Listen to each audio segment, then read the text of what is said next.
General Hospital teaser. Michael's return to Port Charles was meant to be a quiet homecoming, a hopeful step toward rebuilding the life he had lost, reconnecting with his children, and seeking peace in a town riddled with chaos. He arrived with nothing but love in his heart and a desire to start over, to be the father Wiley and Amelia deserved, and to leave behind the pain that had defined his recent past. But what Michael could never have anticipated was that his very presence would become the catalyst for an explosive unraveling of the most sinister truths, hidden deep beneath the polished facade of family unity and loyalty.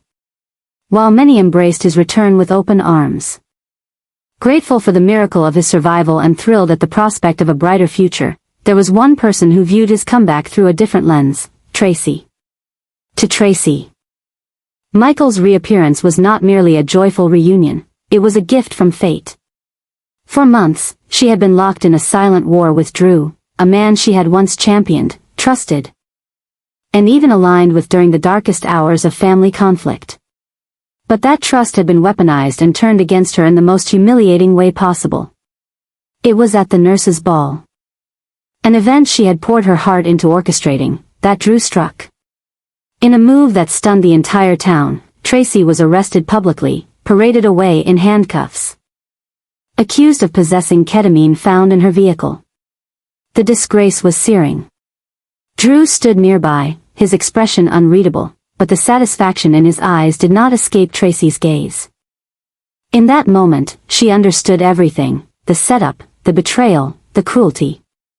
What Drew had not counted on was Tracy's resilience. While he believed that the arrest would silence her, discredit her, and remove her from the playing field, he underestimated the depth of her cunning and the fire that burned beneath her calm demeanor. Rather than react impulsively, Tracy began a calculated campaign, not just to clear her name but to dismantle Drew entirely. She knew that if she was going to bring him down, she needed more than just circumstantial evidence. She needed a symbol, a figure the entire community would rally behind, someone whose credibility was untouchable and whose integrity was beyond reproach. That person was Michael. Tracy understood the emotional weight Michael carried in the hearts of Port Charles residents. He was the golden son, the devoted father, the man who had endured pain and loss yet never let it twist his soul. Unlike Drew, whose ambition had corroded his values, Michael still represented what was right.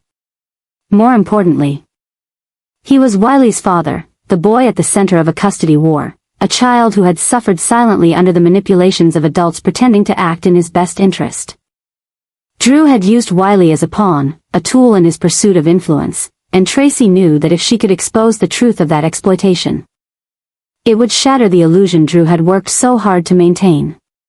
She began by quietly spending time with Wiley, under the pretense of checking in on his well-being. But each visit was a calculated step toward unearthing the trauma Drew had buried. Tracy spoke gently, asking subtle questions, encouraging Wiley to remember. And slowly, the boy began to open up, recalling moments that no child should carry, instances where Drew had used cold discipline masked as tough love, where emotional manipulation replaced compassion. But more than anything, Wiley spoke of Michael. He spoke of bedtime stories and silly jokes, of morning walks and safe hugs, of the warmth that had once wrapped around him like a blanket. His longing for his father, the ache in his voice, became the most damning testimony of all. Tracy recorded these sessions with care, preserving every whispered memory, every tearful pause, every word that proved Drew had never acted out of love. She captured video of Wiley pointing to drawings he had made for Michael, letters he had written but never sent, and the heartbreaking confession that he often dreamed of his father coming back to take him home. It wasn't evidence in the traditional legal sense, but it was powerful, a weaponized truth that no court could ignore, and no public figure could withstand. And yet Tracy was not done. Her final blow would be a revelation that reached into the very core of Drew's false morality. For months, she had kept a secret, one that could destroy not only Drew's relationship with Willow, but also obliterate any chance he had of redemption. Tracy had proof of the affair between Drew and Mina. It wasn't hearsay. It wasn't rumor. It was undeniable, irrefutable.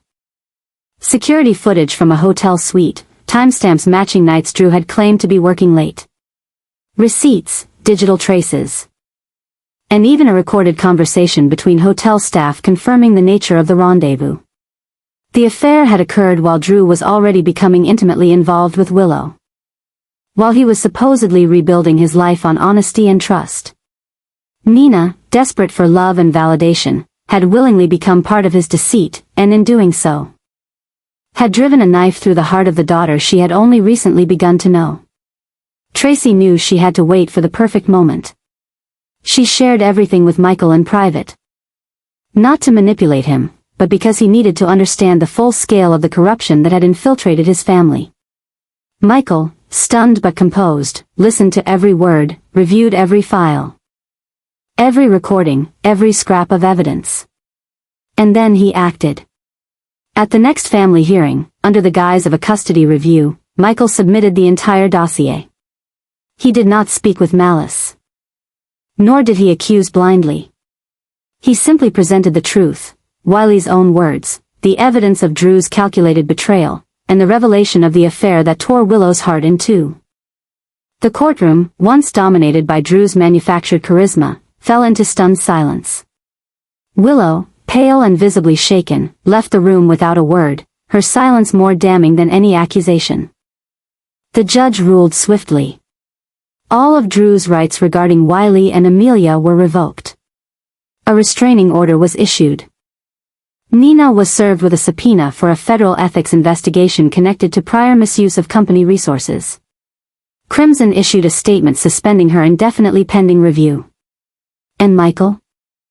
He was awarded full custody, not because he demanded it, but because it was clear he was the only parent acting with integrity.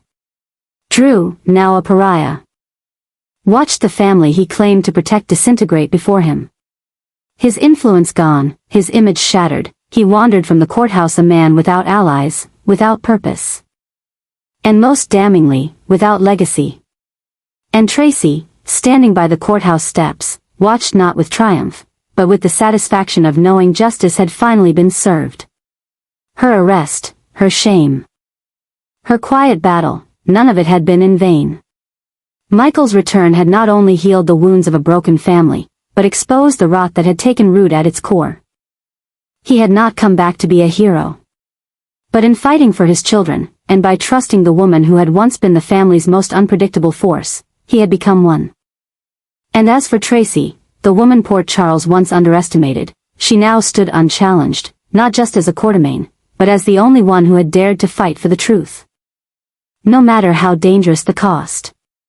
However, what Tracy had done with Wiley was only the beginning of her grand plan, a carefully laid chess match where each piece would fall in sequence. The emotional testimony of a child was powerful, but it was not the trump card. No, Tracy held something far more devastating. Something that had the power not only to destroy the fragile trust Willow had tried to build with Drew, but also to unravel the public image Nina had spent years carefully reconstructing. In her possession was the ultimate weapon, undeniable, scandalous evidence of a physical affair between Drew and Nina that occurred precisely during the early days of Drew's courtship with Willow. This was not gossip. This was not speculation whispered through Port Charles's salons. It was a cold, damning truth. A security clip. Accidentally captured by a curious front desk clerk at one of the city's most exclusive luxury hotels, showed Drew and Nina emerging from an elevator in the dead of night, visibly intimate. Their bodies entangled, their clothing disheveled, their eyes locked in a way that left no room for misinterpretation.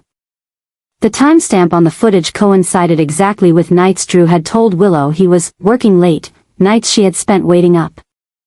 Believing he was sacrificing for a future they were building together. For months, the clerk held on to the footage, uncertain of its value, until rumors of the nurse's ball scandal began to circulate.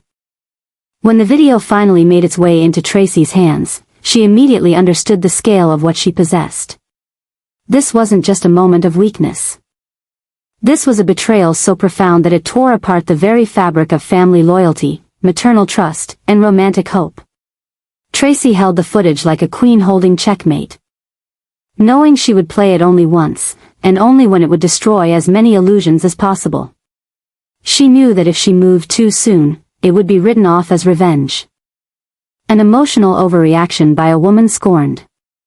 But if it were released in conjunction with Wiley's testimony, in the midst of a custody hearing, in front of a judge who cared more about children's welfare than adult reputations, then it would land like a nuclear bomb.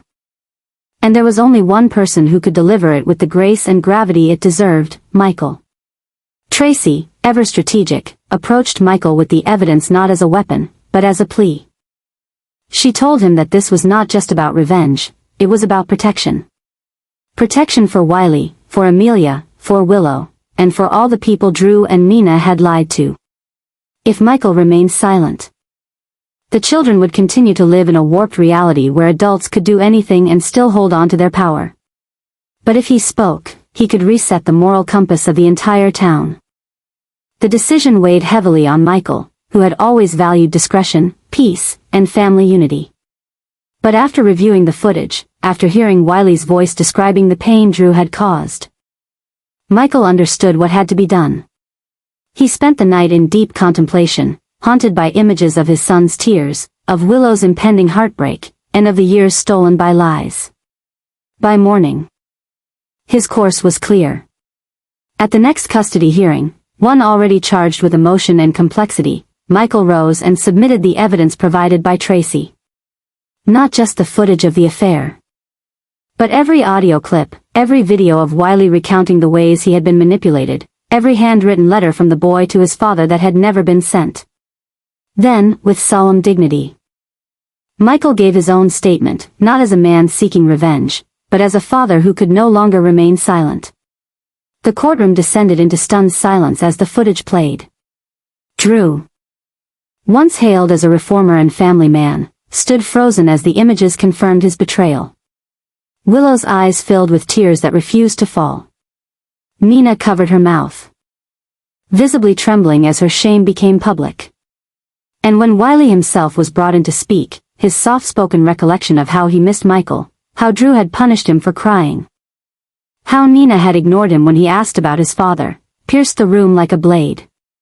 The judge, visibly moved and visibly disturbed, issued a swift and severe ruling. All custody and visitation rights for Drew were revoked indefinitely. He was issued a restraining order prohibiting any contact with Wiley and Amelia, under penalty of arrest. The judge declared that the psychological impact on the children was too great and that Drew had demonstrated a deliberate pattern of emotional manipulation, personal dishonesty, and parental unfitness. Nina, whose affair with Drew had initially been concealed under layers of polite public image, found herself next. Within hours of the footage circulating through legal channels and reaching the press, Crimson suspended her as editor-in-chief. A journalist at the Port Charles Herald published an exposé revealing not only the affair but also prior unethical behavior, Nina's misuse of corporate resources, and a disturbing pattern of manipulating romantic partners to influence media coverage. The story detailed how she had once even hired escorts to entrap Drew's political rivals under false pretenses, painting a chilling picture of a woman whose public grace masked a long history of personal vendettas and emotional exploitation. For Willow, the aftermath was nothing short of soul-crushing. She had already endured cancer, isolation, and the slow rebuilding of her life. And now, the two people she had dared to trust, the man she loved and the mother she had tried to forgive, had desecrated that trust in the most intimate way. But even in devastation, Willow rose. At a press conference organized the day after the court ruling, she stood before reporters, pale and trembling but composed. She announced the end of all relationships with Drew and Nina. She stated, firmly and without malice, that forgiveness had its limits and that she would no longer sacrifice her dignity for people who treated her love as disposable. She concluded the statement by legally designating Michael as the sole guardian of Wiley and Amelia, the only person she could trust to protect their future.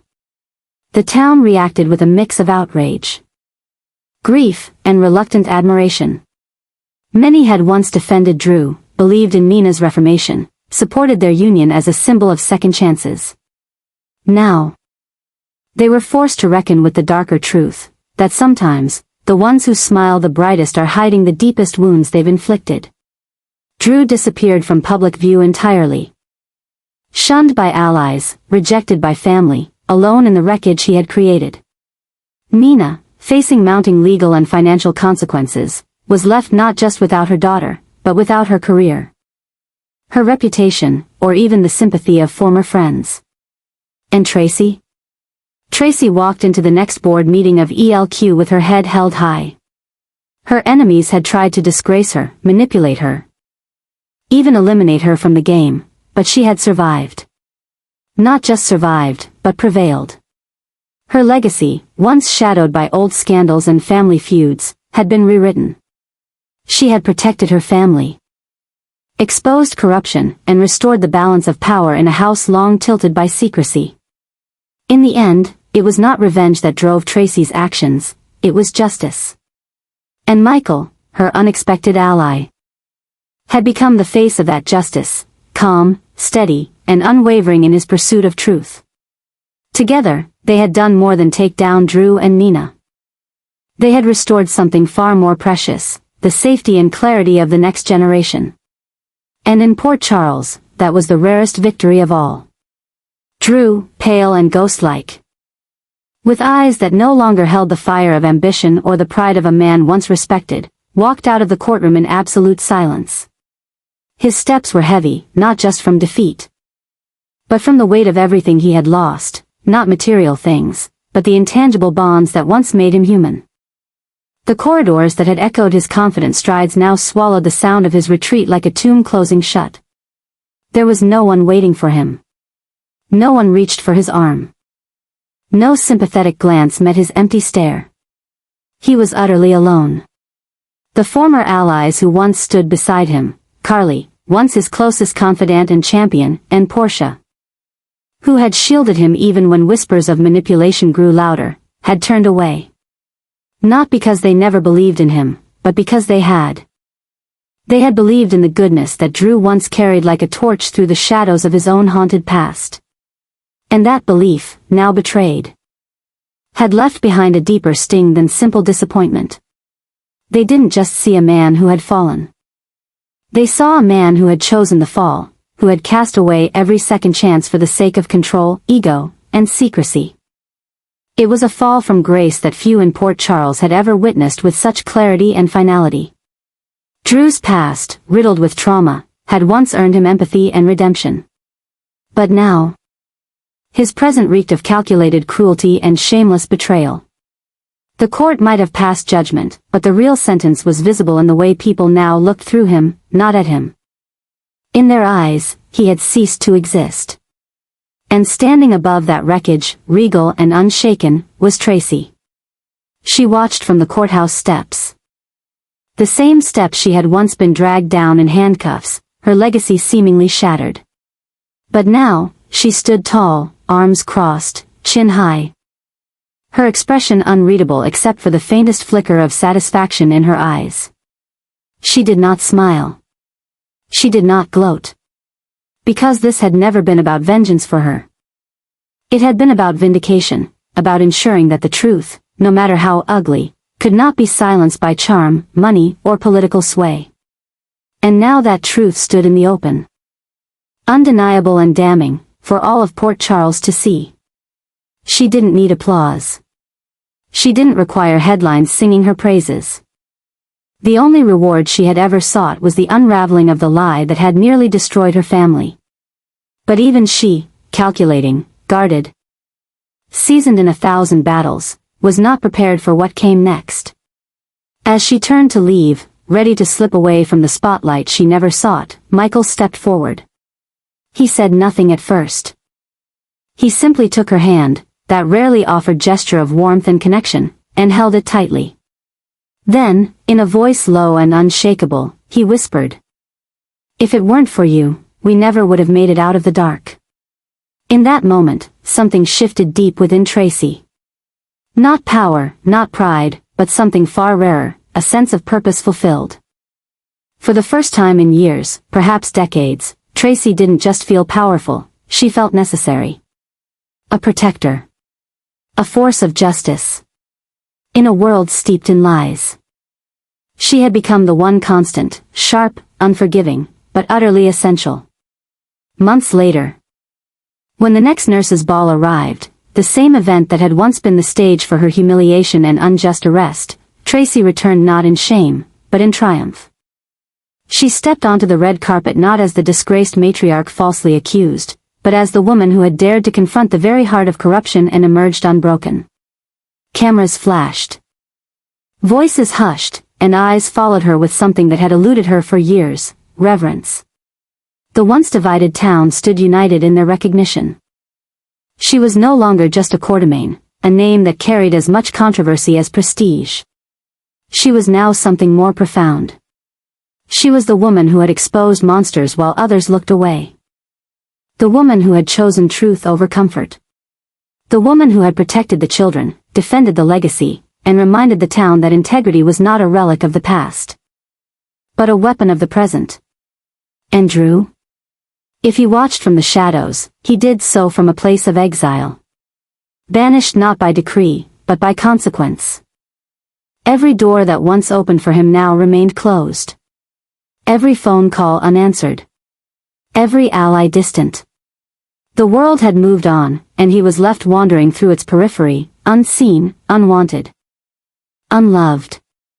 The man who once played hero now lived as a cautionary tale, a whisper passed between colleagues, a warning to anyone who thought manipulation could mask malevolence. He had underestimated Tracy. Thought her old, irrelevant, broken. But in scorning her, he had created something far more dangerous, a woman with nothing left to lose and everything to prove. And while he faded into obscurity, she had risen into legend. Not because she sought to be remembered, but because she refused to be forgotten. In Tracy's world, victory was not about applause or statues or public speeches. It was about survival. It was about making sure those who played God paid the price. And most of all, it was about ensuring that justice, real, painful, absolute, found those who thought themselves untouchable. And so, as Port Charles danced once more beneath the glimmering lights of the nurses' ball, they did so in the shadow of a woman who had stared down corruption and won. Not with brute force. Not with popularity. But with truth. And for the first time in her life, Tracy knew that wasn't just enough. It was everything.